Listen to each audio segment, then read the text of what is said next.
আমি পরম করুণাময় আল্লাহ তাআলার নাম নিয়ে তার সঙ্গে তার পেয়ারা হাবিব আহমদ মুস্তাফা মোহাম্মদ মুস্তাফা সাল্লাল্লাহু সাল্লামের পাক রোজায় ভক্তি চুম্বন রেখে 1 লক্ষ মতান্তরে 2,24,000 পয়গম্বর ওলিয়া উলিয়া গাউস কুতুব সে আমার মুর্শিদ কেবলা মহিন চাঁদের পাক চরণে ভক্তি রেখে আমার ওস্তাদের প্রতি সালাম রেখে সকলের কাছে আমার সালাম রেখে আমার এই মঞ্চের কাজ শুরু করতে যাচ্ছি।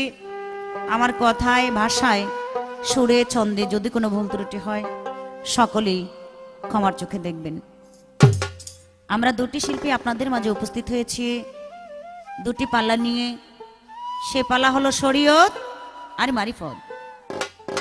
বাংলাদেশের ভিতরে শ্রেষ্ঠ শিল্পী শামসু দেওয়ান সাহেব, ওনাকে দিয়েছেন মারিফতের ভূমিকা। আমি ক্ষুদ্র একজন গায়িকা, এখনো গান বাজনা শিখতে পারি নাই, দেশ বিদেশ ঘুরি আপনাদের দোয়া চরণদুলি পাওয়ার জন্য। আমাকে দিয়েছেন শরীয়তের ভূমিকা।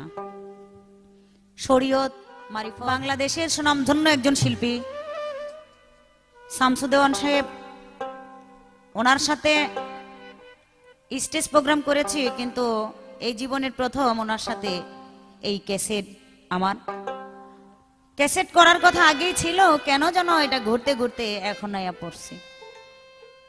তাই যাক, আমার হয়তো আমার জীবন ধন্য, আমার ভাগ্যটা ভালো, এমন একজন শিল্পীর সাথে আমি আজকে ক্যাসেট করতে পারতেছি।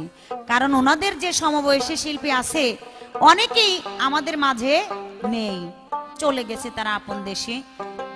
তাই আমাদের ভাগ্য বিদায় ভালো, বিদায় ভাগ্য, এই জন্য হয়তো ওনাকে আমরা চোখের সামনে দেখতে পাই, আমাদের কাছে পাই। আল্লাহ এখনো তাকে শক্তি তার গায়ে রেখেছে, এখনো আমাদের মতো মানুষের সাথে সে গান করতে পারে। তাই দোয়া করবেন ওনার সাথে কিছু কথা কিছু গান যাতে ওনার পিছনে পিছনে থাকতে পারি। তবে আজকের ফকির সাহেব দেখে আমার ভালোই লাগছে। আমারও সেই কেন বললাম এই কথা, ফকির দেখে পছন্দ হয়েছে। এখনকার যুগে মডার্ন মডার্ন ফকির পাই, কিন্তু আজকে একটা বাস্তবে ফকির পাইছি। সব দিকটা ঠিক আছে, বয়সও ঠিক আছে, দেখতো ওই ফকিরের ডক্কের মতোই লাগে আর কি। এখন দেখতে হবে উনি কোন ধরনের ফকির, আগে আমার মাপতে হবে, হ্যাঁ, তারপরে দুই এক কথা বলবো আর কি। তবে যাক, যাই কিছু বলি না কেন, আমি বলবো আজকের যে ফকির সাহেব, আপনি ফকিরি করেন, আমি নিষেধ করব না, আমি না করব না। কারণ আমার রাসূল করিম সাল্লাল্লাহু আলাইহি সাল্লাম উনি 4 তরিকার মালিক ছিলেন। আমার রাসূল করিম সাল্লাল্লাহু আলাইহি সাল্লাম শরীয়ত করেছে, মারিফত করেছে, তরিকত করেছে, হাকিকত করেছে, 4 তরিকার মালিক আমার দিনের নবী ছিল। তাই আমি বলবো ফকির সাহেব, আপনি মারিফত করেন, আমার কোনো আপত্তি নাই, আমার কোনো দুঃখ নাই, কিন্তু আমার শরীয়তকে সঙ্গে রেখে সঙ্গে নিয়ে আপনি আপনার মারিফত করবেন। যদি শরীয়ত ছাড়া আপনি মারিফত করেন, ওই ইবাদত আল্লাহ পাক কবুল করবে না। শুধু তাই না, যে শরীয়তের আলেম তারা যদি মারফত ছাড়া শরীয়ত করে, সেই ইবাদতও কাজে লাগে না। তাই সেই দিকে দৃষ্টি রেখে আজকের কথাবার্তা বলবো, আসরে আপনারা নীরবতা পালন করে শ্রবণ করবেন। আহে প্রিয় নবী নূরের ছবি, গাইব তোমার গুণগান, গাইব তোমার গুণগান। আহে প্রিয় নবী নূরের ছবি, গাইব তোমার গুণগান, গাইব তোমার গুণগান।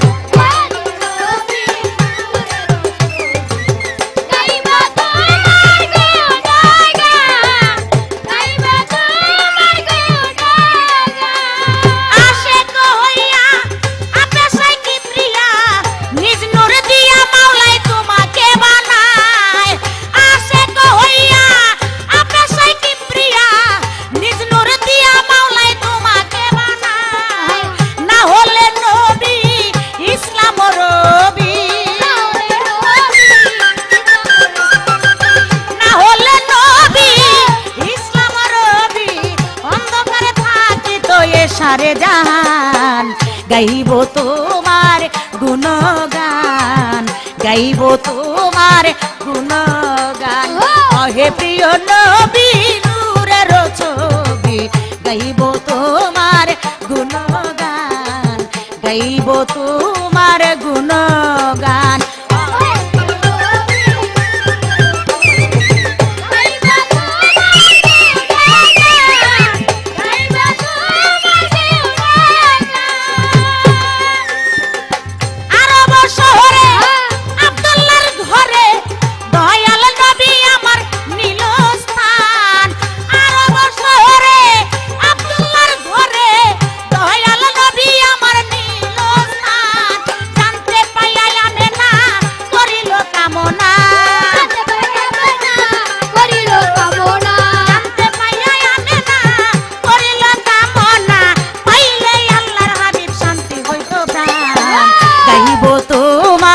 গুণগান অহে প্রিয় নবী নূরের ছবি, গাইব তোমার গুণগান, গাইব তোমার গুণগান।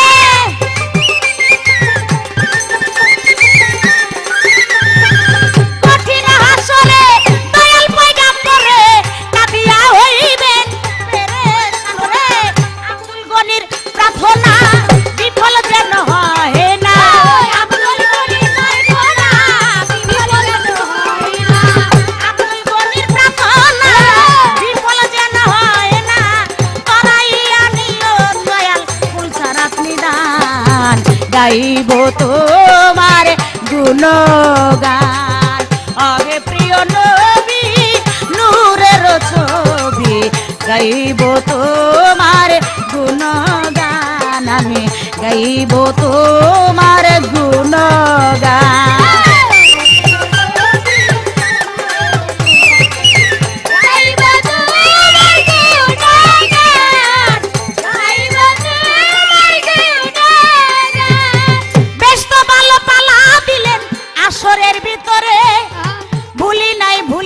ভাইরে আমার মনে পড়ে এইবার একটা প্রশ্ন করে আসরে দাঁড়াইয়া, নীরবতা পালন করবেন আপনারা বসিয়া। পাইছি আজকা ভাবের গায়ক আসরের ভিতরে, ভাবে ভাবে ভাবের কথা বলিব আসরে। ছোট করে প্রশ্ন করব না, কারণ আমি মুরব্বী মানুষের কাছে প্রশ্ন করতে পারি না, বেয়াদবি হয়ে যায়। আমি প্রশ্ন করব না, আমার জানার ইচ্ছা, আমার শিখার অনেক কিছু অভাব আছে, সে অভাবটুকু পূরণ করার জন্য আমি আপনার কাছ থেকে কিছু শিখতে চাই, কিছু জানতে চাই। আপনি বলবেন আমার দয়াল নবী তার চারজন সাহাবা ছিল, প্রধান সাহাবা হযরত আলী, ওসমান গনি, আবু বকর সিদ্দিক, ওমর ফারুক। এই চারজনের ভিতর থেকে দয়াল নবী হযরত আলীকে ডেকে বলল, আজ থেকে তুমি হইবা শরীয়তের ভাগ আর মারিফতের হইল চেরাগ। আমি জানতে চাই সবচেয়ে বড় বিশ্বাসী সাহাবা ছিল একজন, যার নাম হলো আবু বকর সিদ্দিক। আবু বকর সিদ্দিক, উসমান গনি, ওমর ফারুক, চারজন, হযরত আলী চারজন। দেখা যায় চারজনের ভিতর থেকে একজনে মারিফতের চেরাগ হয়ে গেল, আবার শরীয়তের ভাগ হয়ে গেল। যাক, শরীয়তের ভাগ আমি এই জায়গায় যাব না, আমার জানার দরকার এই চারজনের থেকে বেছে কেন হযরত আলীকে কেন মারিফতের চেরাগ বলা হলো, এর কারণটা কি? দয়াল নবী আরো তো তিনজন ছিল, তাদেরকে তো বলতে পারতো, তাদেরকে না বলে হযরত আলীকে কেন বলল এই কথা? এই তো আমার একটি কথা হইয়া গেল শেষ, আরো একটি কথা বলবো আসরে বিশেষ। ভাবে ভাবে ভাবের কথা বলিবে না সরে। আমি জানতে চাই, এমন এক ব্যক্তি, সে পানির থেকে মারফত লাভ করছিল, পানির থেকে। প্রশ্নটা যে আমি কেমনে করতেছি, আমার কাকাই অবশ্যই টের পাইতাছে আমি যে কিভাবে প্রশ্নটা করতেছি। আমি জানতে চাই একটা কোন এক ব্যক্তি পানির থেকে সে মারফত জয় করেছিল, লাভ করেছিল। আমি জানতে চাই সেই ব্যক্তিকে, তার নাম কি, আর পানির ভিতরে এমন কি বস্তু ছিল ওই পানি দিয়া সে মারফত লাভ করে লয়ে গেল গা। পাইছি আজকাল একটা ভাবের ফকির, তাই ওনার সাথে একটু আলাপ সালাপ করবো আর কি, আর কোনো কিছু করবো না। তাই দুইটা কথাই রইলো আমার, আর কিছু বলবো না।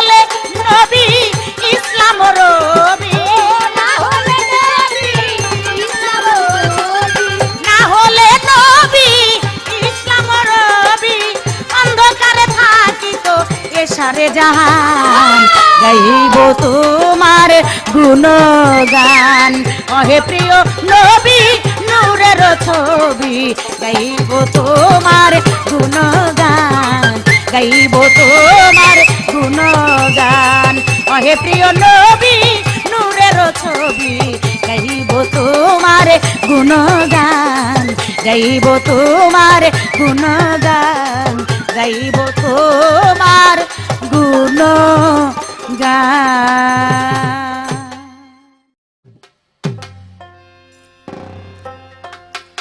উপস্থিত সুধীবৃন্দ, বাংলার গ্রামগঞ্জের অগণিত বাউল আশেগান, আসসালামু আলাইকুম। আমি মোহাম্মদ শামসুজ্জামান আপনাদের সম্মুখে একটি পালা গান নিয়ে হাজির হয়েছি। সেই পালা গান শরীয়ত মারফত। আমাকে মারফতের পক্ষ গাওয়ার জন্য মালিক পক্ষ থেকে বলাতে আমি মারফতের পক্ষ নিয়েছি। তো মাত্রই গান শুরু। তো এই গান আপনারা বাংলার অগণিত জনগণ শুনতে পাবেন। পরিচালনায়, পরিবেশনায় সারগ্রাম রেকর্ডিংয়ের পক্ষ থেকে ব্যবস্থাপনক জীবন দেওয়ান করেছে, আপনারা অতি লক্ষ্য রাখবেন। তা আমাকে মারফতের পক্ষ দিয়ে কিছু প্রশ্ন করেছে, আমি সেই প্রশ্নের জবাব করব একটি গানের পরে। আপনারা অবশ্যই শুনে অবগত হবেন, এই বলে আমি শুরু করলাম।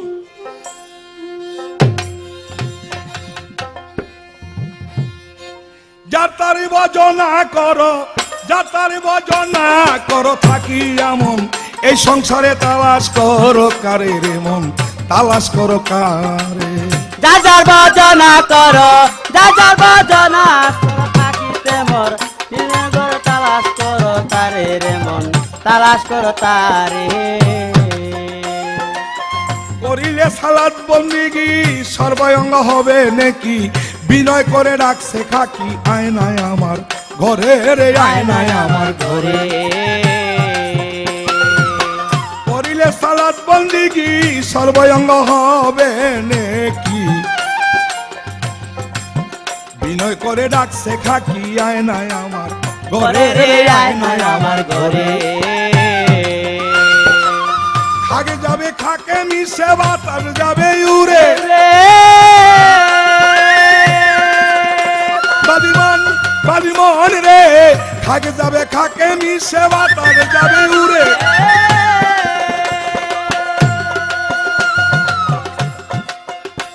ওরে এত সে আব জ্বালাইয়া, এত সে আব জ্বালাইয়া রুহু মিশবে শূন্য করে, তালাশ করো কারে রে মন, তালাশ করো কারে।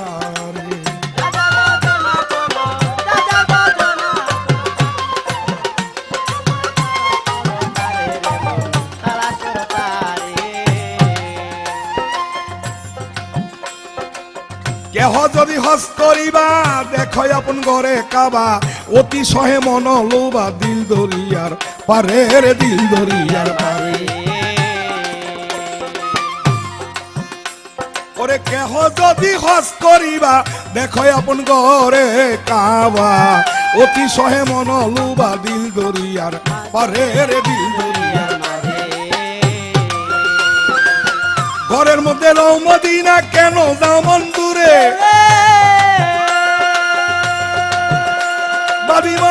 বাদিমান রে ঘরের মধ্যে রয় মদিনা কেন যাও মন দূরে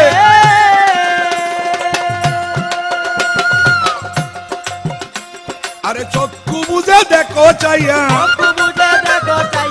চক্ষু বুঝে দেখো চাইয়া রে ফেরেশতারা সেজদা করে তালাশ করো কারে রে মন তালাশ করো কারে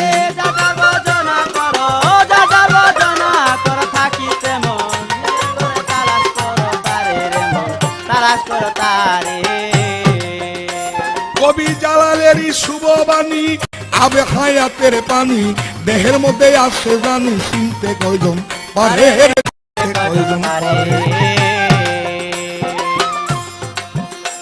কবি জালালেরই শুভ বাণী আবে হায়াতের পানি দেহের মধ্যে আছে জানি চিনতে কয়জন পারে রে চিনতে কয়জন পারে সারাবান তাহুরা খাইলে মানুষ যাবি অমরপুরে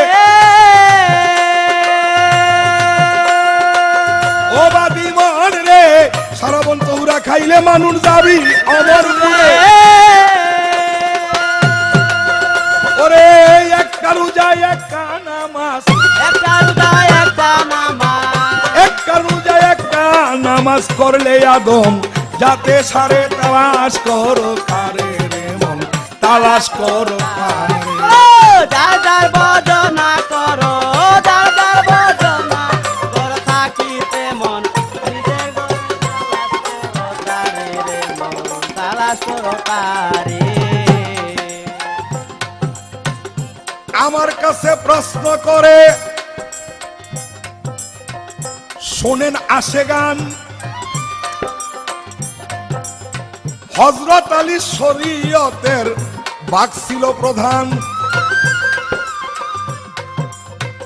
হযরত আলী শরীয়তের বাক আর মারফতের হইল সেরাক প্রশ্ন করলো মারফতের সেরাক আলী কেন হইল এর যে একটা প্রশ্ন হই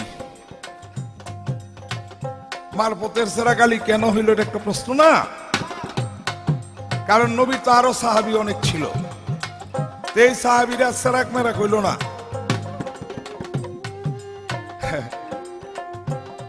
আবু বকর সিদ্দিক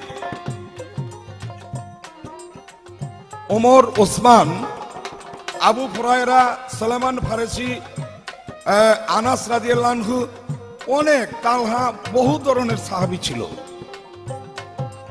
কিন্তু ওই সব সাহাবীরা মারফতের চেরাক হতে পারে নাই তবে হুজুরান মারফতের চেরাক হওয়ার জন্য হযরত আলীকে আমার আল্লাহ নির্বাচিত করেছে হুজুর পাক সাল্লাল্লাহু আলাইহি সাল্লাম ইন্তেকালের পরে এই মদিনার খেলাফতি নিয়া প্রধান সাহাবী যারা তারা মদিনা হইতে 9 মাইল দূরে মিটিং এ লিপ্ত ছিল অর্থাৎ মদিনার আমিরুল মুমিনিন কে হবে আর এদিক দিয়া হুজুর পাক সাল্লাল্লাহু আলাইহি সাল্লাম ইন্তেকাল হয়ে গিয়েছেন একমাত্র হযরত আলী করিমুল্লাহ ওয়াজহু ছিল তার পাশে আর হযরত আলী থাকার পরে 3 দিন বার চাইয়া তখন হযরত আলী তাকে গোসল দিল এই গোসল দেওয়ার পরে শরীরের 5 জায়গার মধ্যে 5টি ফোঁটা পানি আটকে রয়ে গেল হযরত আলী চিন্তা করলো যে এটা কাপড় দিয়া মুছা যাবে না নবীর শরীরের পানি এইবার নবীর শরীরের পানি হিসাবে উনি তার মুখের জিহ্বা দিয়ে এই পানিটুকু চুষে খেয়ে ফেললেন এই কর্ম শেষ হইল, সাহাবীরা ফেরত মদিনায় আসলো। এখন নবীকে জানাজা দেয়া তার রোয়াজা মোবারকে কবরস্থ করা হইল। কিন্তু ওই পানিটুক খাওয়াতে হযরত আলীর ভিতরে একটি চেরাগ পয়দা হয়ে গেল। আর হযরত আলী ইন্তেকালের পরে গজমিল পাহাড়ের মধ্যে তার রোয়াজা হয়েছে। আজ পর্যন্ত কোনো বাতির প্রয়োজন পড়ে না, অর্থাৎ সেই চেরাগ থেকে আলো হইলেই বোঝা যায় মাজারের চতুর্দিকে একটা আলো হয়ে থাকে। এটা ছিল হযরত আলী করিমুল্লাহ হুজুর একটি কর্ম।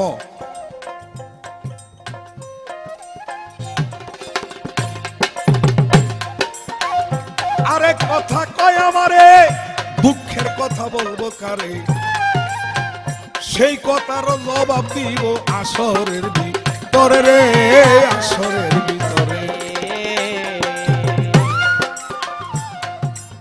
এক লোক নাকি পানির মধ্যে মারফতি কাম হাসিল করছে, পানি যা আল্লাহ যদি কইয়া থাকে পানি দিয়ে তোমার হতে হয়, পানি ছাড়া মারফত হয় না। এমনে করলো পানি লাগবো মারফত করতে। বাবারে দুইটা ব্যাপারে পাওয়া যায়, যেমন হযরত নবী করিম সাল্লাল্লাহু আলাইহি সাল্লাম এক গ্লাস পানি খাইয়া এটার মধ্যে অর্ধেক পানি খেয়ে রেখেছিল। আর বস্ত্রানগরের এক বেটির এক ছেলে, ওই ছেলেটা ছিল নবী করিম সাল্লাল্লাহু আলাইহি সাল্লামের ঘরের মধ্যে। আর হামাগুড়ি খাইতে খাইতে, আফুর খাইতে খাইতে এই পানিটু খেয়ে ফেলছিল। নবী পরক্ষণে এসে ওই পানিটা চাইল। চাওয়ার পরে উম্মে সালমা বলল, হুজুর মাফ করে দেন, এই পানিটুকু ওই বাচ্চাটাই খেয়ে ফেলছে বস্ত্রানগরের। নবী বলছে মাফ করতে হবে না, আমার এই গ্লাসের খাওয়া পানি খাওয়াতে জানো সে কি হবে?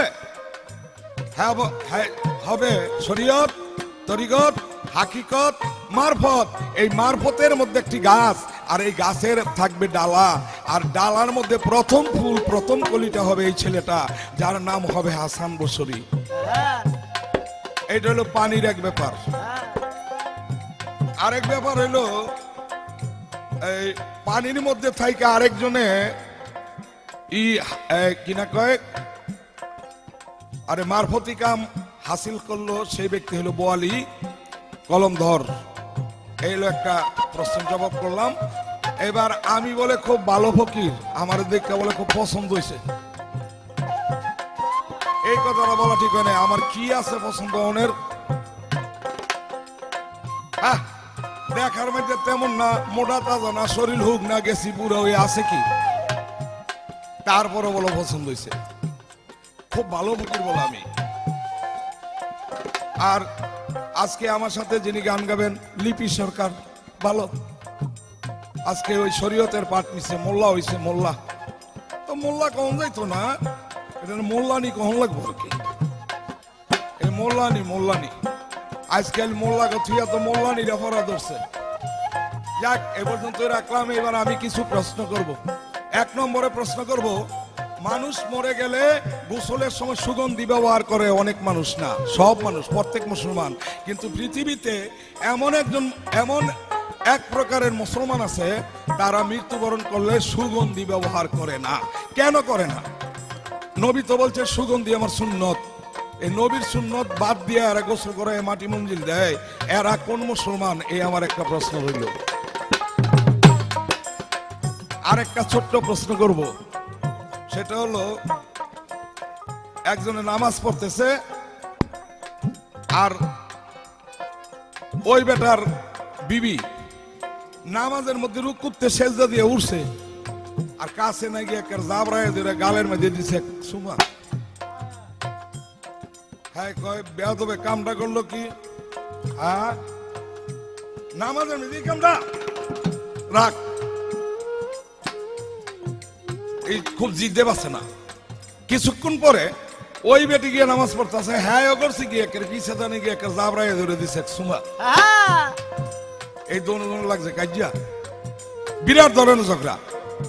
তখন এই ঝগড়াকে মিটাইতে গিয়া এক আলেমের কাছে চলে যায়, এক ফতুয়াদারি মুক্তি। সেই মুক্তির কাছে যাওয়ার পরে মুক্তি তার ফায়সলা করে দিল। আমার জিজ্ঞাসায় যে স্বামী স্ত্রী দুজনে সুমাসুমি করলো নামাজের মধ্যে, এটার ফায়সলাটা করলো কি? এই ফায়সলাটা কি? ফায়সলাটা করলো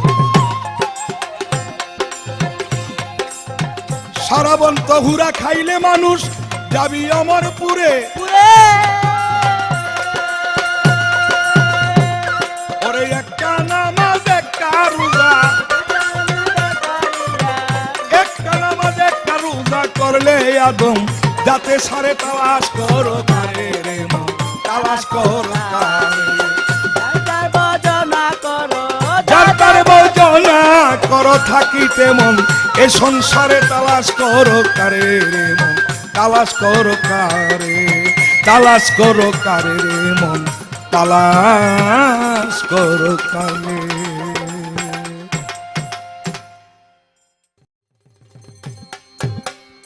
অনেক সুন্দর আমার কথার জবাব দিয়েছেন, জবাবের কোনো অভাব নেই। আমি প্রথম বলছিলাম আজকের ফকিরটা দেখে ভালো লাগতেছে, এখন উনি বলতেছে আমারে কি দেখে ভালো লাগলো, আমার কি আছে?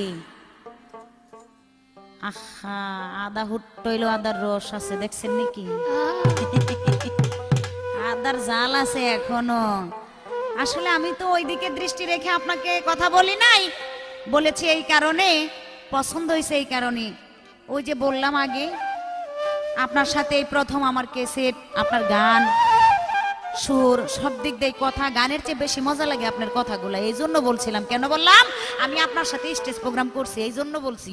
আর আপনি নিচে নিয়ে আসলেন কথাটা, কই আমার কি আছে আর নাই কিনা আপনার লগে, এইটাই কর না। আপনি বলেন আমার এইটা নাই ওইটা নাই, তাইলে আমি বিশ্বাস করতাম। নাই কিনা আমি তো দেখতাছি সবই আপনার আছে, জানি না, তারপরেও ওনারটা উনি ভালো করে জানে। এমন হতে হইতে পারে ওনার নাঙ্গল আছে, ফাল নাই, হইতে পারে না? হ্যাঁ? এই রাখ ফাজিল সব। আবার কইতেছে কি আজকে শরীয়ত আর মারিফত পালা, আলেমের কথা বলে কয় না আলেম না, মোল্লা না, মোল্লানি। এই ফকির সাহেব পালা শরীয়ত মারফত। আজকে আপনি পুরুষ মানুষ পালা টিকাইতেছেন, এই জন্য আপনি ফকির। আসলে আপনি তো ফকির না, অভিনয় করতে গিয়া। আমি শরীয়তের পাঠ নিছি, যদিও আমি নারী হয়ে থাকি আজকে, কিন্তু শরীয়তের পাঠ যখন নিয়েছি আমি কিন্তু একজন আলেম, সূক্ষ্ম আলেম। কিন্তু আপনার এই অবস্থা কে রে আপনার? হ্যাঁ, আহা, নষ্ট করে লাইতাছে। কয় মোল্লানি, আমি মোল্লানি হই আর মোল্লা হই, আমি যেইটা খুশি সেইটা হই। আপনার সেইটা দেখার বিষয় না, দেখার বিষয় হলো আজকে আমি শরীয়তের সূক্ষ্ম একজন আলেম। হ্যাঁ, আলুর স্বভাব আছে নাকি আবার? খোদাই জানে, আমি কিচ্ছু জানি না, আমার কোনো দোষ নাই। এবার তার প্রশ্ন, ফকির সাহেবের প্রশ্নের ডগগুলো আজকে আল্লাহ। নারী পুরুষ বলে নামাজ পড়তাছে আর নারী বলে পিছদা গিয়া এই জাবরায় ধরে বলে সুমা মারছে না? আরে করছে নাকি? সর্বনাশ করে ফেলছে। এখন পুরুষের নামাজ শেষ, আবার নারী গিয়া নামাজ পড়তে বইছে। পুরুষে বলে কইতেছে কি আমারে যখন দিছো আমি কি তোমার ছেড়ে দেবো? ওই মহিলা নামাজ পড়তেছে, এখন ওই মহিলারে বলে আবার পুরুষে গিয়া পিছদা বলে ঠাইসা গিয়া জাবরায় বলে দূরে এক কাম করে দিছি, সুমা দিয়া বলে দিছি। এখন ওনার কথা হইলো নামাজে বসে এই যে এই কাজ করলো, এটার একটা ফতুয়া আছে, এটা কিভাবে রাইট কিভাবে আমি বলবো। ওই যে নারী গিয়া যে নামাজের ভিতরে চুমা দিছে, এর ভিতরে কিছু রহস্য আছে, কারণ আছে। কারণ ওই নামাজ দেখে নারীর পছন্দ হয়েছে, তার কাছে ভালো লাগছে বিদায় শখ করে গিয়ে তাকে ধরে চুমা দিয়া বলছে খুব সুন্দর, তোমার নামাজ দেখতে আমার খুব ভালো লেগেছে। আর ওই যে পুরুষের গিয়া জাবরায় ধরে চুমা দিল, ওই পুরুষে দিছে মানে প্রতিশোধ নেওয়ার জন্য, কিন্তু তারটা রাইট না, ওই পুরুষেরটা রাইট না, মানে আমারও যখন দিছো আমিও একটা দিয়ে দিলাম, বিষয়টা এরকম না।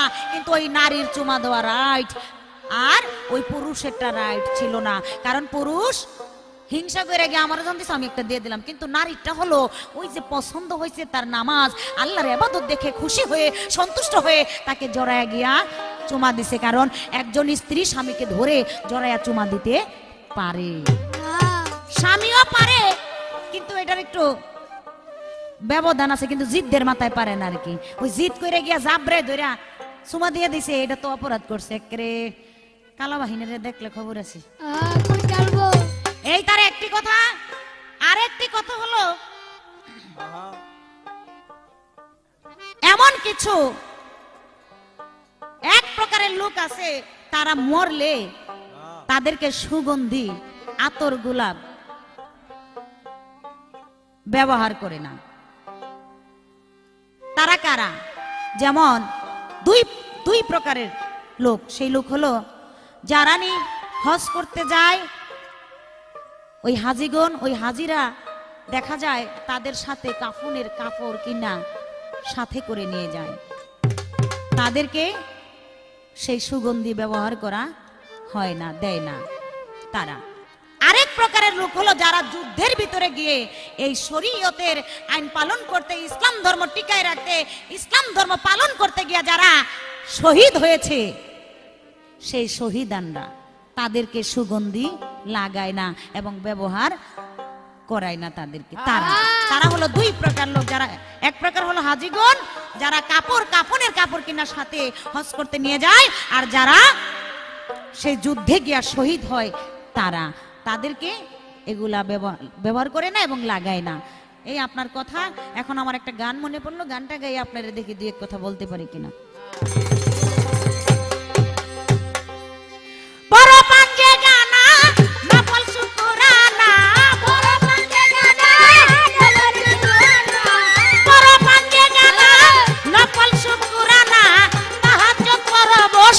গোপনে আল্লাহ রাসূল বল সোজা পথে চল, নইলে গন্ডগোল সামনে। আল্লাহ রাসূল বল সোজা পথে চল, নইলে গন্ডগোল সামনে।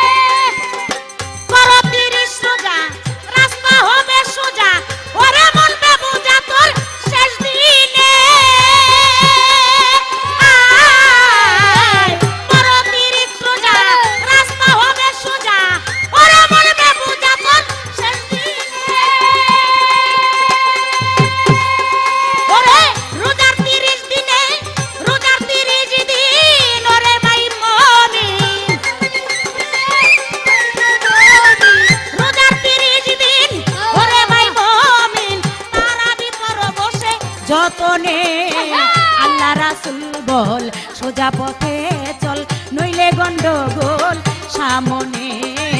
আল্লাহ রাসূল বল সোজা পথে চল, নইলে গন্ডগোল সামনে।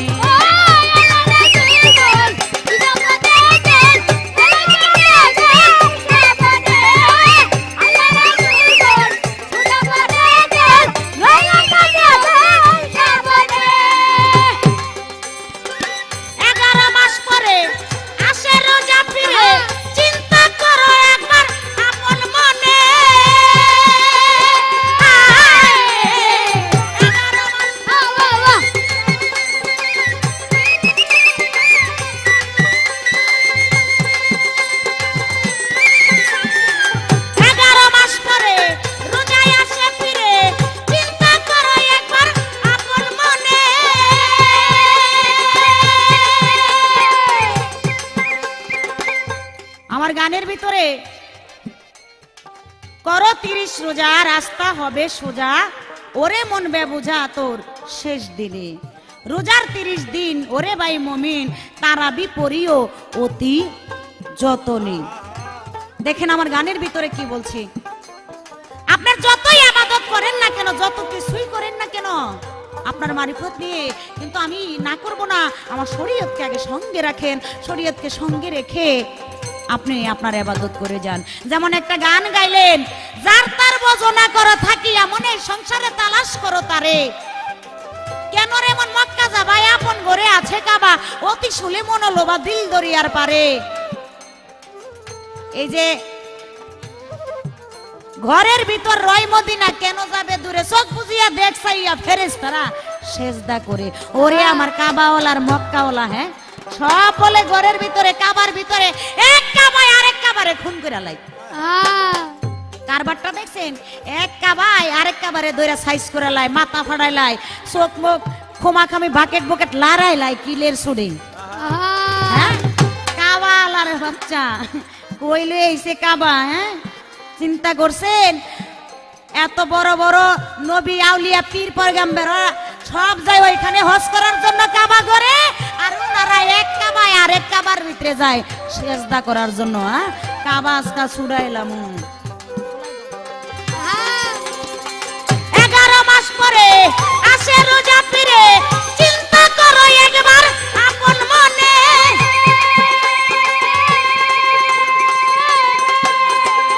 ফিরে পাবে কিনা করো সেই ভাবনা, ফিরে পাবে কিনা করো সেই ভাবনা, আসে না আর ফিরে। আল্লাহ রাসূল বল সোজা পথে চল, নইলে গন্ডগোল সামনে।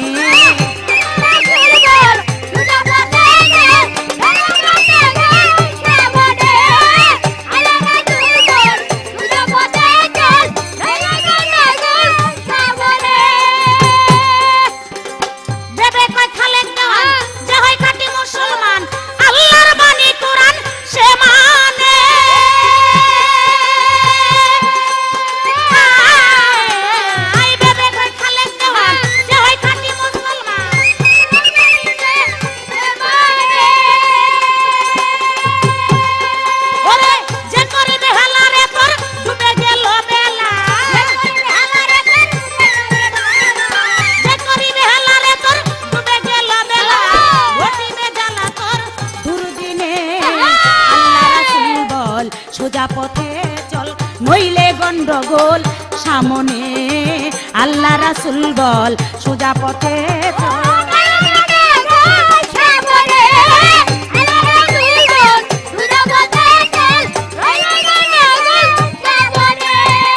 এবার আমার প্রশ্ন থাকবে আপনার গানের থেকে। কবি জালালের শুভবাণী, আভায়াতের পানি দেহের মাঝে আছে জানি, চিনতে কয়জন পারে। সারা বান তহুরা খাইলে যাবি অমরপুরে, একটা রোজা একটা নামাজ পড়লেই সারে। ও সুন্দর কথা। যাক ওনার মারফতের ভিতরে রোজা একটাই করে, নামাজও একটা পড়ে, কারণ ওনাদের সময় নাই, তো সময় পায় না রোজা নামাজ পড়ার জন্য, কারণ নাইলে আবার ওভার টাইম মারতে পারবো না, তো এই জন্য সময় পায় না। আমি জানতে চাই, এই যে জালালের শুভবাণী, আভায়াতের পানি দেহের মাঝে আছে জানি, চিনতে কয়জন পারে। সারা বান তহুরা খেলে যাবি অমরপুরে, এই যে আভায়াতের পানি আপনার দেহের ভিতরে যে আছে, আমি জানতে চাই আপনার দেহের ভিতরে কোন জায়গার ভিতরে এই আভায়াতের পানি আছে, এবং এই পানি পান করে কিভাবে, এটার মন্ত্রটা কি আপনি একটু পয়রা শোনাবেন। বলে এই মন্ত্র পড়ে এই পানি পান করতে হয়। যেমন শুনি অনেক জায়গায় শুনি এই পানি পান করলে 7 যোগের মরাও বলে বাঁচে, 7 যোগের মরা বেঁচে বাচ্চা যায়। তাই আমি জানতে চাই দেহের ভিতরে কোন জায়গায় এই পানি আছে, এবং এই পানির রং কি, কালার কি। আপনার কাছে একটা প্রশ্নই, আর বেশি কিছু বললাম না। 11 মাস পরে আসে রোজা ফিরে, চিন্তা করো একবার আপন মনে। 11 মাস পরে আসে রোজা ফিরে, চিন্তা করো একবার আপন মনে। ফিরে পাবে কিনা করো সেই ভাবনা, ফিরে পাবে কিনা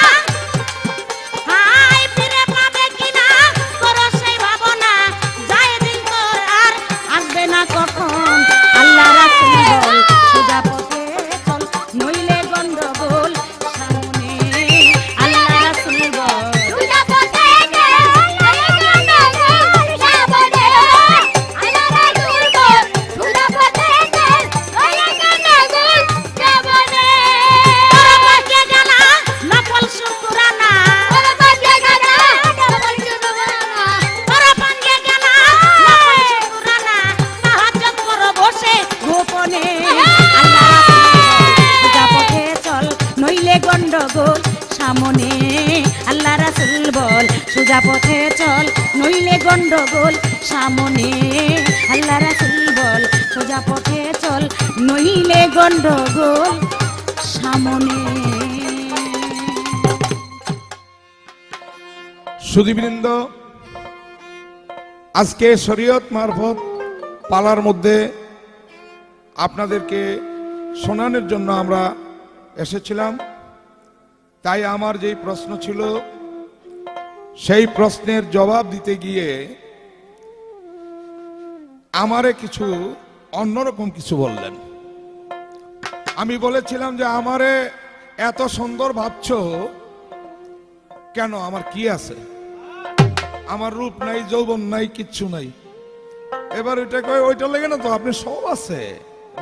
এই সব আছের মধ্যে আবার কয় হয়তো আপনার নাঙ্গল থাকতে পারে, এই নাঙ্গলের ফাল না থাকতে পারে। এই কথাটা কিন্তু আমার বলা ঠিক হয় নাই, কারণ আমি হইলাম মুরব্বী মানুষ, আর তুমি হইলা আমার পেটের মেয়ে। তো পেটের মেয়ে যদি নাঙ্গলের খবর লও তো তোমার মাছা চিরা লইব কি? হ্যাঁ, পেটের মাইয়া হইয়া যদি নাঙ্গলের খবর লও তাইলে মাছা চিরা কি লইব খবর? এই জন্যই বললাম যে অনেক অনেক লোক আছে একটা হাত এরকম ধরনের রাখতে চায় জোরালু ভাবে কাতর, আরেকটা হাতে আবার একটু রাগের মতো। এটা কিন্তু ঠিক না। এই কথাটা বলা আমি একটু কষ্ট নিলাম। তবে একটা ব্যাপার কি, এই বাংলাদেশের মধ্যে একটা শব্দ উঠছে আমার নামে, একটা ক্যাসেটের মধ্যে না বইয়ের মধ্যে, কোবা শামসু। তা আমি এইটা শুনলাম, শোনার পরে আমি আবার এটারে বিকল্প একটা বাইর করছি। এটা হলো শামসু দেওয়ানো অন্ধ, কোবা কবি বন্ধ। তো ব্যাপার হলো নাঙ্গলও দরকার নাই, ভালেরও দরকার নাই। তুমি আমার ভাতিজি, আমি তোমার চাচা, আরে তুমি আমার ভাস্তি, আমি তোমার চাচা। গান গাইতে আইসো, গান গাইবা। এটার মধ্যে ব্যতিক্রম কোনো ভাষা ব্যবহার করলে কিন্তু আমি বরদাস্ত করব না।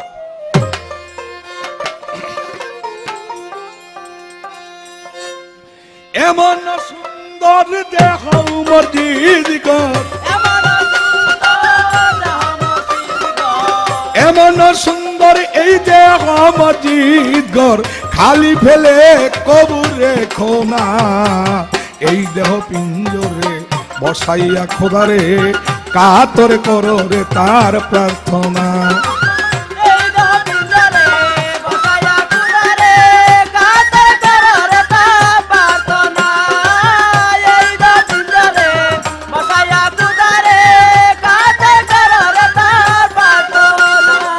এই গানটা গাওয়ার একমাত্র মূল কারণ রইল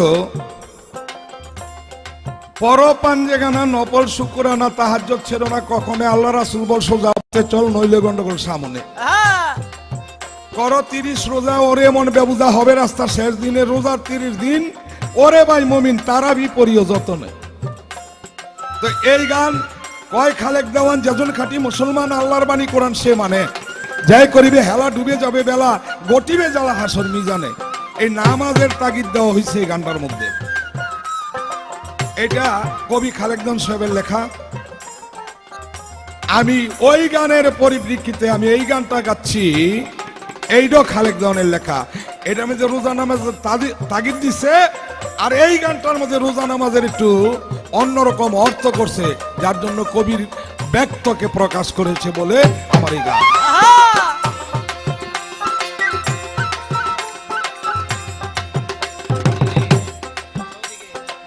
চৌদিকে ইমাম দিতেছে আজান, একজনের নাম গায়। চৌদিকে ইমাম দিতেছে আজান,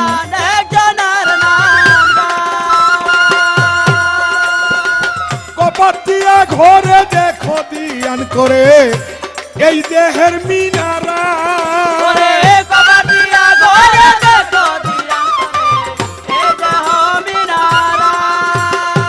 দিনের নবী মস্ত পাহাড় গারে হেরায়,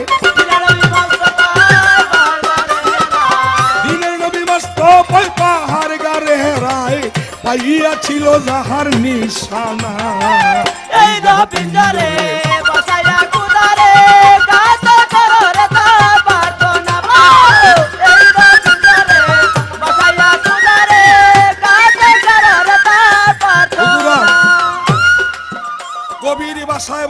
যদি হস্তপদ করিবে ধৌত, চক্ষু কর্ণ নাসিকা, দান সুভ্রমণ সুকথা শ্রবণ সতের সঙ্গ করো সদ্বাসায়। মন পরিষ্কার হয়ে গেলে তোমার অজুর দরকার লাগে না। অর্থাৎ হাতের কবজা ধোয়া, মুখ ধোয়া, কানে পানি দেওয়া, নাকে পানি দেওয়া, কুলি করা, মাথা মোছা করা, পাও ধোয়া, এটা কোনো প্রশ্নই ওঠে না যদি তোমার মনের ঘর ঠিক থাকে। এই জন্য কবি এই কথা বলেছে। কবি আরো বলেছে, হৃদয়ের ডাকে যদি খুশি থাকে হৃদয়ের মহাজন, আপনারে বলি কও প্রাণ খুলি কেন ভাষার প্রয়োজন। কাতরের বেদন জানাইল যেজন বঞ্চিত কখনো তারে করে না, তাই বড় বড় শব্দ করে আল্লাহু আকবার আল্লাহু আকবার আল্লাহ, আহা আসমান নামাই লইতে চাই হু আকবর কইয়া। আর এই বড় বড় ডাক দিয়ে লাভ কি? আমার তো জানতেই হয় যে আমি মুসলমান, 5 ওয়াক্ত নামাজ পড়বো। এই বারে বারে আমার ডাইকা মসজিদে নাম লাগবে, এটা আমরা কোন জাতের মুসলমান? তাই আমি বলবো যে কবির কথা, হৃদয়ের ডাকে যদি খুশি থাকে এই ওসা করে ডাক দেওয়ার কোনো প্রশ্নই ওঠে না। কবি আরো বলেছে,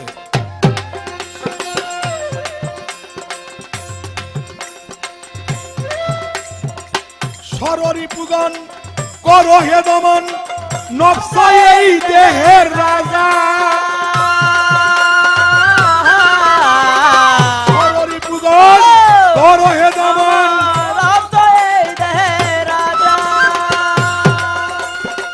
করিলে অত্যাচার করলে তার সুবিচার, জ্ঞান অস্ত্রে দাও সাজা। করিলে অত্যাচার করিতে সুবিচার, জ্ঞান অস্ত্রে দাও সাজা। ওরে দেওয়ানে বেবুজা হইলে নক্ত সুজা, আর দেওয়ানে বেবুজা হইলে নক্ত সুজা, এই বুজার দরকার লাগে না। এই দেহ পিঞ্জরে বসাইয়া কুদারে কাতর করার তার প্রার্থনা পাও। এই দিনরে বসাইয়া কুদারে কাতর করার তার প্রার্থনা।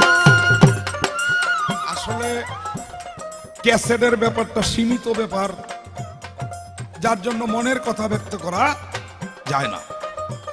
এবার আমাকে প্রশ্ন করলো, আফায়াতের পানি কয় কারে? ও আফায়াত কয়, আফায়াতের পানি অন বুঝো না? আফায়াত অর্থাৎ আমার যে একটা হায়াত 1 হইতে 80 বছর, এই হায়াতের ভিতর একটি পানি লুকায়িত থাকে। ওই পানিটা বাইর করতে হবে। এই পানিটা বাইর করলেই তাকে বলা হয় সারাবন তহুরা, নেশাযুক্ত পানি। আর ওই পানিটা যদি ব্যবহার করা যায় তাহলেই তার আর কিছু লাগে না, অর্থাৎ 7 যুগের মরও বাঁচতে পারে। কিন্তু এই পানিটা তুলতে হইলে আমার সাধনায় তুলতে হবে। রোজা নামাজ এই টাকুরটুকু সেজদা দিয়ে এই পানি উঠতো না, এই পানি আরো বইরা যাইব। বাবা রে, একটা ইঙ্কিত দিতে চাই। সেই ইঙ্কিতটা হইল এই মাটির মধ্যে বোরিং করে টিউবওয়েল গাড়ে, 150 ফুট হোক, 200 ফুট হোক, 1000 ফুট হোক, তার মধ্যে পাম্প সৃষ্টি করে। এবার পাম্প সৃষ্টি করে উপর থেকে চাপ দিলই 1000 ফুটের পানিটা উপরে এসে যায়। এরকম তোমার ভিতরে একটা হাওয়া, এই হাওয়াকে পাম্প সৃষ্টি করে এইবার তুমি নিচের পানি উঠায় নাও, উপরে উঠায় নিয়া তুমি মনের মতো, কি বলবো, কথা তো অনেক। দুধ জাল দিতে গেলে এই দুধটা নষ্ট হয়ে যায়, পয়রা যায়, উতরায় যায়। আর যদি পাতিল ভালো থাকে তাইলে ভালো থাকে। ওই রকম সাধনা করলে তোমার এই পানি পাওয়া যাইতে পারে, ইয়ার আগে পাওয়া যাইতে পারে না। এই তোমার শেষ প্রশ্ন। এবার আমি ছোট্ট করে একটা প্রশ্ন করি, তুমি জবাব দিবা। পৃথিবীতে কয়েক প্রকারের নামাজ আছে। এক প্রকারের নামাজ আছে, নামাজ পড়লে নবীর সাথে সাথী হয়ে জান্নাতে যাওয়া যাবে। আরেক প্রকারের নামাজ আছে, ওই নামাজটা যদি পড়া হয় তাইলে বিল্লালের সাথী হইয়া জান্নাতে যাওয়া যাবে। আরেক প্রকারের নামাজ আছে, ওই নামাজ যদি তুমি আদায় করো তাইলে সেই নামাজের পরিপ্রেক্ষিতে তুমি সিদ্দিকের সাথে জান্নাতে যাইতে পারো। এই নামাজগুলা কি সুন্দর করে শুনাই দিলে দেশের মানুষ অবগত হইলে জ্ঞান নিতে পারবে, আমাদেরকে একটু দোয়া করতে পারে, সুন্দর করে জানাই দাও। এমন সুন্দর দেহমতি দিগর, এমন সুন্দর দেহমতি দিগর, এমন সুন্দর এই দেহমতি দিগর, খালি ফেলে কবুরে কোনা। এই জগিন্দরে বসায়া খোদারে কাতর করো রে তার প্রার্থনা। এই দেহ পিঞ্জরে বসায়া খোদারে কাতর করো রে তার প্রার্থনা। অনেক সুন্দর আমার কথার জবাব দিয়েছেন। জবাব দিয়ে আমাকে অনেক কথা বলেছেন। আমাকে আগের স্টেজে বলেছিল, কয় পছন্দ হয়েছে, আমারে কি লিগে পছন্দ হইলো, এই জন্য আমি কিছু কথা রাখছিলাম। আবার মোল্লানির কথা বলেছিল, এর পিছনে কিছু কথা রাখছিলাম। এখন বলে আমি তোমার চাচা, তুমি আমার ভাতিজি, তুমি আমার সাথে এই ধরনের কথা কেন বলো? বাবা রে, আপনি চাচা হন আর বাপ হন, যাই হন, এটাই সে স্টেজ, এটা খেলার মাঠ, প্রতিযোগিতার মাঠ। বাউল গানটা এমন একটা জিনিস, আপনারা তো আমি বুঝাইতে পারবো না, কারণ আপনি যতটুকু দুধ খাইছেন অতটুকু পানিও তো আমি খাই নাই। পানি খাইয়া সমান করতে পারবো কিনা এত তো সন্দেহ আছে। তারপরে ভুল ধরা আমার ঠিক না, আবার না বললে একেবারে হয় না। এই প্রতিযোগিতার মাঠে এই বাউল গানটা এমন একটা জিনিস, কথার পিছনে যদি কথা না রাখি তাহলে বাউল গানের কোনো মজাই থাকে না। এই জন্য আমার কথাগুলা ওইখানে ছিল, কিন্তু আপনি রাগ হইলেন না। রাগ হওয়া কিন্তু ঠিক না। এমনি আপনি মুরব্বী মানুষ, আবার মারফতের একজন ফকির, আপনার কিন্তু রাগ চলে না। রাগ কিন্তু আপনার ভিতরে যদি রাগ থাকে, মান থাকে, অহংকার থাকে, হিংসা থাকে, তাহলে আপনি ফকির কিভাবে করবেন? আপনি বললেন মনে ব্যথা পাইছি, কষ্ট পাইছি না। আপনি যদি এই কথা বলেন, আমি এটা ধরা মানে কিছুতে এটা মাইনা নিতে পারি না, আপনি মারফতের সূক্ষ্ম ফকির হয়ে এই কথা বলা আপনার উচিত হয় নাই। আপনিও তো আমারে কম কইতাছেন না, কিন্তু না বুঝলো তো টের পাই বাপ, না বুঝলো আমি টের পাই, বুঝতে পারি। যা গেল তার এক কথা, এবার কয় এই শরীয়তের মূল্য নামাজ পড়ো, ঠিক আছে, বারবার করে ডাকাডাকি করো। কে ডাকাডাকিটা কি? 5 বার 5 ওয়াক্ত নামাজের সময় 5 বার আজান দিতে হয়। এখন 5 বার কি লিগে আজান দেই? এটা কেমন কথা বললেন? বুঝে না। আমরা যেমন আজান দেই 5 বার, আপনারাও তো এইভাবে নিয়ম করেন। আপনাদের মারিফতের ভিতরেও তো আছে, কি ভাই নাই? আপনাদের মারিফতের ভিতরে আছে। তবে এটা একটা আইন, এটা একটা বিধান, এটা একটা নিয়ম। সেই সময়কে নির্ধারিত করা, সেই সময় মতো সময় নির্ধারিত করা, সময় মতো সেই 5 বার আজান দিতে হয়। এটা আইন, বিধান। এই জন্য 5 বার মানুষে আজান দেয়, বারবার ডাকে। হ্যাঁ, মায়েরে বাবারে কি বারে বারে ডাকে না? হ্যাঁ ডাকে। কি ডাকে না? হ্যাঁ। ডাকে।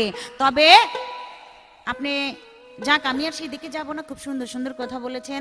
এবার আমার কাছে প্রশ্ন করেছেন, এক প্রকারের নামাজ আছে, ওই নামাজ পড়লে আমার রাসূলের সাথে মিশে যায়, আমার রাসূলের সাথে জান্নাতে চলে যায়। আবার আরেক প্রকারের নামাজ আছে, সেই আবু বকর সিদ্দিকের সাথে জান্নাতে যাওয়া যায়। আরেক প্রকার নামাজ আছে, ওই নামাজ পড়লে বিল্লালের সাথে জান্নাতে যাওয়া যায়। সেই নামাজগুলা কি? যেমন এক প্রকারের নামাজ আছে যেটাকে বলে তাহাজ্জুদের নামাজ।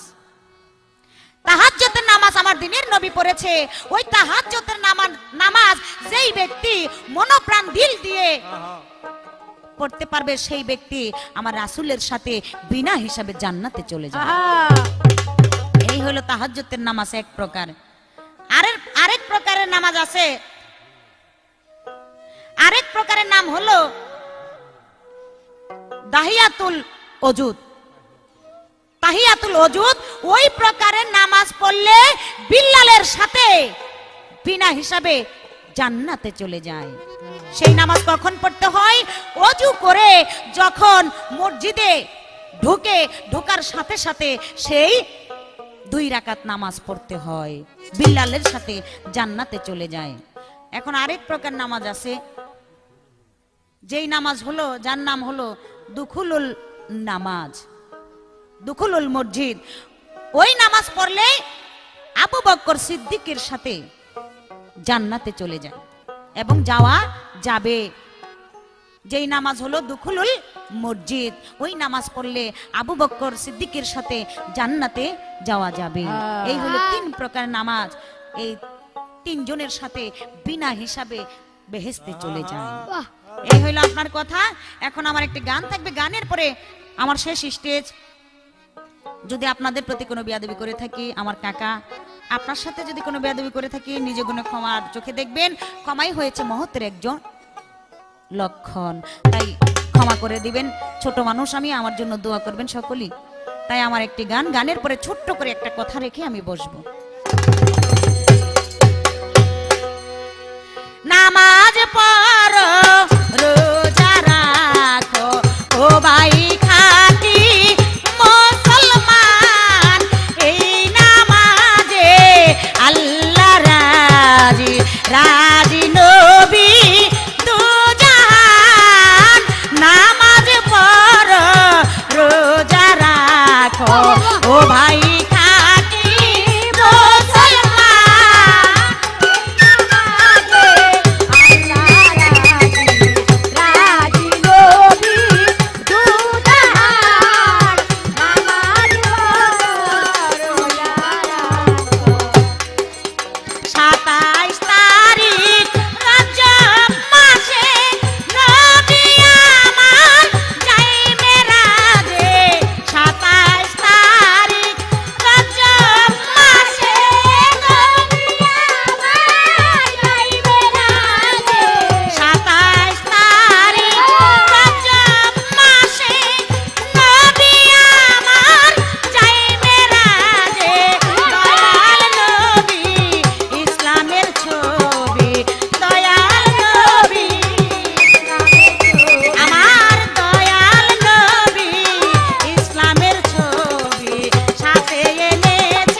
পঞ্চবেলা অষ্টসারা করলে জান্নাত পাবে সেজনা, বলেছেন আমার নবী দিওয়ানা।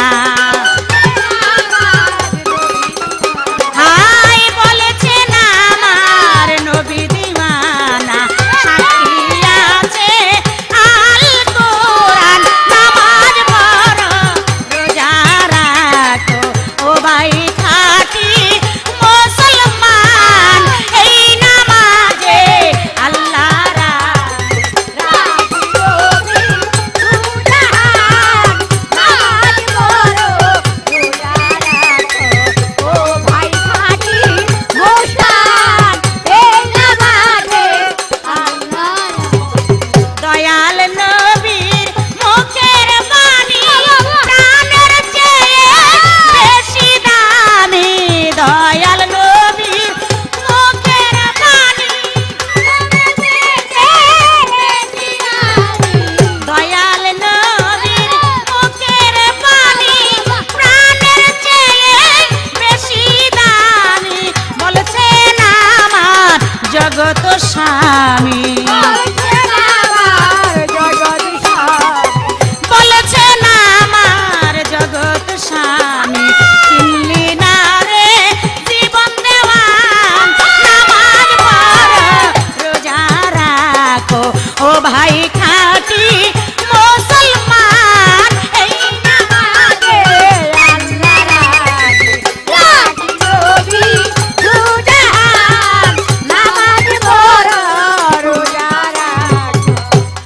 ছোট করে আমার একটি প্রশ্ন থাকবে, শেষ স্টেজ, এই জন্য ছোট করে একটা কথাই রাখবো। এই যে মারিফত, আপনি বলবেন সারা জীবন মারফত মারফত শুনলাম, চোখে দেখলাম না। হ্যাঁ, কিন্তু আমি শুনতে পাই এই মারিফত নাকি কয়েক প্রকারের মারফত আছে। হ্যাঁ, আমি জানতে চাই এই মারফত কয় প্রকার এবং কি কি, এবং কয়েক প্রকার যদি মারফত হয়ে থাকে তাহলে দেখা যায় সাইটও থাকতে পারে এই মারফতের কথা। যদি কয়েক প্রকার হয়ে থাকে, কোন প্রকার মারফতে কোন প্রকারের সাধন করতে হয়, এই আপনার কাছে ছোট করে একটা কথাই রইল। পঞ্চবেলা অষ্টসরা পড়লে জান্নাত পাবে সে জনা। পঞ্চবেলা অষ্টসরা পড়লে জান্নাত পাবে সে জনা। পঞ্চবেলা অষ্টসরা পড়লে নামাজ পাবে সে জনা। বলেছেন আমার নবী দিওয়ানা।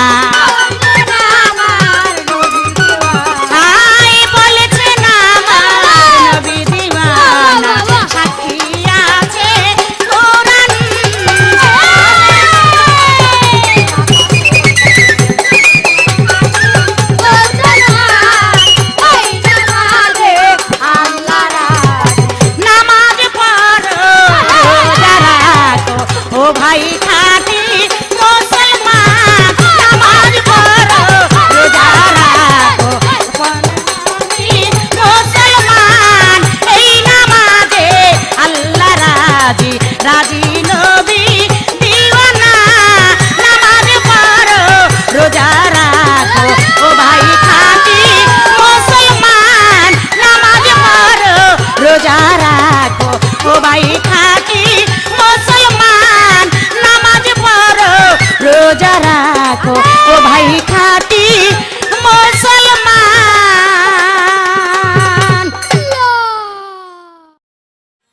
সুধীমণ্ডলী, আজকে শরীয়ত মারফত গানের মধ্যে প্রশ্ন জবাব হাদিস কোরআন অনুযায়ী যতটুকু সম্ভব হলো। এবার আমাকে একটি প্রশ্ন করে বসে গেল, সেটা হলো মারফত কত প্রকার। একজনে বলে কইছিল যে আল্লাহ আমার বড় ভাই যেন আমার ঠকাইছে, তো বড় ভাইয়ের গাধারা যে মরে যায়। এরকম 30 দিন দোয়া করতে করতে শেষ পর্যন্ত যে দোয়া করতেছে হ্যার গায়ে মরে গেছে।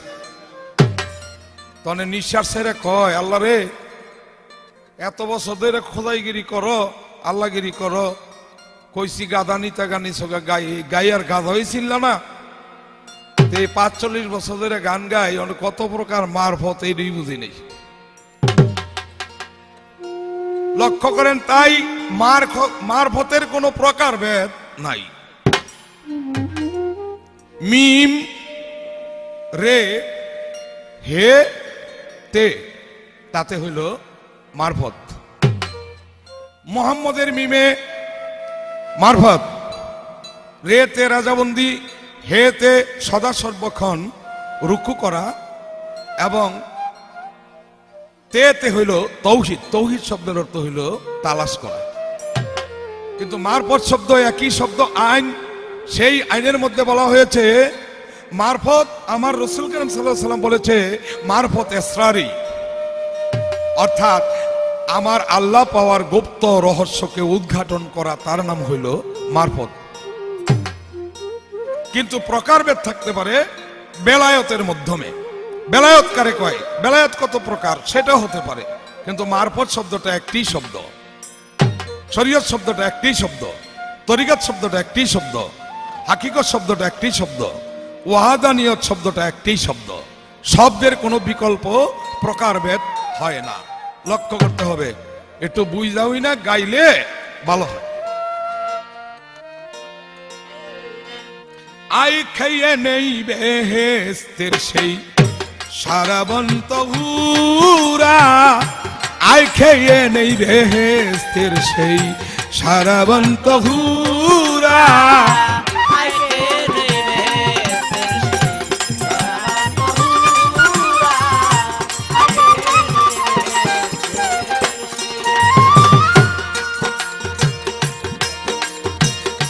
আল কুরআনে আসলো প্রমাণ, আল কুরআনে আসলো প্রমাণ, আল কুরআনে আসলো প্রমাণ, আসে গান তার ইশারা।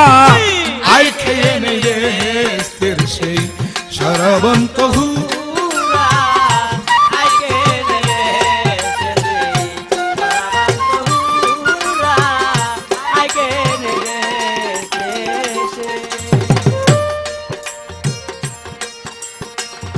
বেহেস্তে যা হয় ব্যবহার, সমাজে তা হইল প্রচার।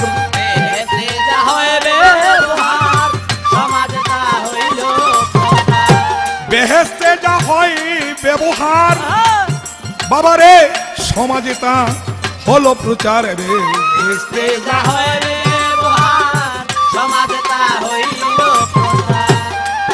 ওরে খুলে যাবি বেহেস্তের দ্বার, খুলে যাবে বেহেস্তের দ্বার, সত্য মুমিন হবি যারা।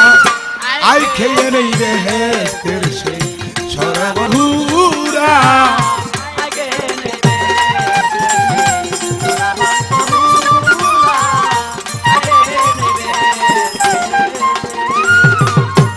এই মদ যেই মদের নেশা হয়, এইটা এক সময় আরবের মধ্যে প্রযোজ্য ছিল খাওয়ার, কিন্তু কোরআন শরীফের মধ্যে এটাকে মনচেক করেছে। কোরআন শরীফের মধ্যে এটাকে মনচেক করে একটি শব্দ আছে, সেই শব্দটা হলো জ্ঞানীদের জন্য ফলের রস মদ্য বানিয়ে খাওয়া যাইতে পারে, কিন্তু এইটাও না। আমার গানের মধ্যে বলা হয়েছে আই খেয়ে নেই বেহেস্তের সারাবন্ত হুরা, অর্থাৎ জ্ঞানীর যে জিনিস সেটা।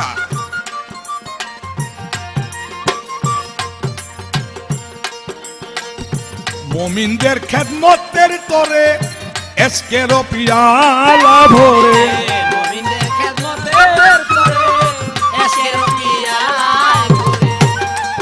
ওরে মুমিনদের খেদমতের তরে এসকের পিয়ালা ভরে।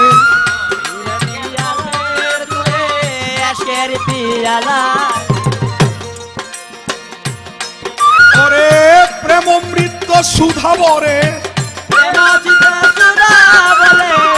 প্রেম অমৃত সুধা বরে, হুর গেলে মান আসে খারা। আই খেয়ে নেই সারাবন্ত ঘুরা।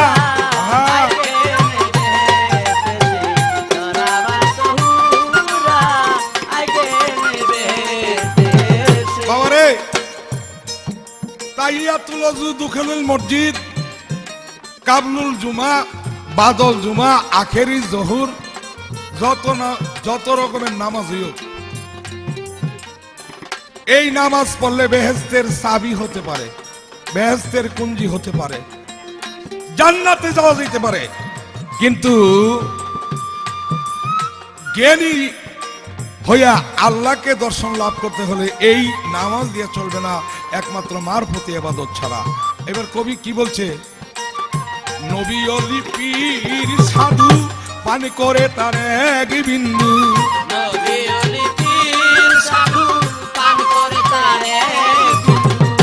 দেন করিয়া দিন বন্ধু,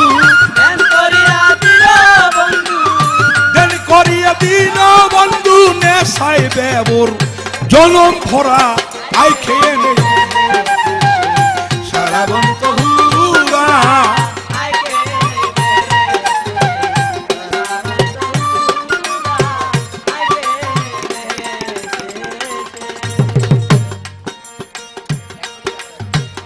রজ্জবেশে নেশার যুগে, মুখে আবল তাবল বকে,